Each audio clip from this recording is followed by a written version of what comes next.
ಆರ್ಎಸ್ಎಸ್ಗೆ ನೋಂದಣಿ ಅಗತ್ಯವಿಲ್ಲವೆಂಬ ಸಂತೋಷ್ ಹೇಳಿಕೆಗೆ ಸಂಬಂಧಪಟ್ಟಂತೆ ಯಾರ ಮನಸ್ಸು ನೋಯಿಸೋಕೆ ಕಾನೂನು ಮಾಡ್ತಾ ಇಲ್ಲ.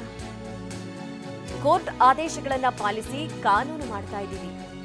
ಕೊಡಗಿನ ಭಾಗಮಂಡಲದಲ್ಲಿ ಸಿಎಂ ಡಿಕೆ ಶಿವಕುಮಾರ್ ಅವರ ರಿಯಾಕ್ಷನ್ ಇದು. ಕಾನೂನಿಗೆ ಎಲ್ಲರೂ ಗೌರವ ಕೊಡಬೇಕಲ್ವಾ ಅಂತ ಪ್ರಶ್ನಿಸಿದ್ದಾರೆ. ಅನುಮತಿ ತೆಗೆದುಕೊಂಡೇ ನಾವು ಫ್ರೀಡಂ ಹಬ್ಬ ಮಾಡಿದ್ದೇವೆ. ನಾವು ಯಾರನ್ನು ಗುರಿಯಾಗಿಸಿಕೊಂಡು ಕಾನೂನು ಮಾಡ್ತಿಲ್ಲ ಅಂದಿದ್ದಾರೆ ಸಿಎಂ. ನೋಡಿ, RSS ಇದು ಸಂತೋಷ್ ಜಿ ಅವರು ಗಾಬರಿ ಯಾರು ಪಡ್ಕೊಳ್ಬೇಕಾದೇನು ಅವಶ್ಯಕತೆ ಇಲ್ಲ. ನಾವು ಯಾರ ಮೇಲೂ ಯಾರಿಗೋಸ್ಕರನೂ ಯಾರನ್ನ ಇಟ್ಕೊಂಡು ನಾವು ಅದನ್ನು ಮೊದಲಿಂದನೂ ಅದು ಬಂದಿತ್ತು. ನಾವು ಯಾರಿಗೂ ಮನಸ್ಸು ನೋಯಿಸೋಕ್ಕೆ ನಮ್ಗೆ ಇಷ್ಟ ಇಲ್ಲ.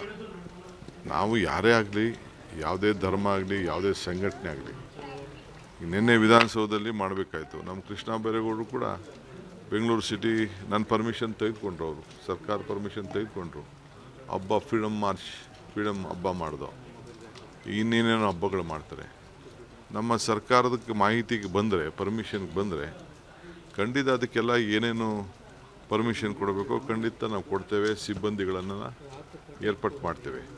ಸೊ ಯಾರು ಗಾಬರಿ ಪಾಡ್ಕೊಳ್ಬೇಕು. ಈ ರಾಜ್ಯದ ಎಲ್ಲರೂ ಕೂಡ ಅವ್ರವ್ರ ಇಚ್ಛೆಯಂತೆ ಕಾನೂನು ಚೌಕಟ್ಟಿನಲ್ಲೇ ನಾವೆಲ್ಲ ಸೇರಿ ಕೆಲಸ ಮಾಡಬೇಕಾಗ್ತದೆ. ಅದರಿಂದ ಯಾರು BJP ಅವರು ತೊಂದರೆ ಮಾಡ್ಕೊಳ್ಳೋದು ಬೇಡ, ಕಾಂಗ್ರೆಸ್ ಅವರು ಮಾಡ್ಕೊಳ್ಳೋದು ಬೇಡ, ದಳದವರು ಮಾಡ್ಕೊಳ್ಳೋದು ಬೇಡ, ಯಾವ ಸಂಘಟನೆಯವರು ಮಾಡ್ಕೊಳ್ಳೋದು ಬೇಡ.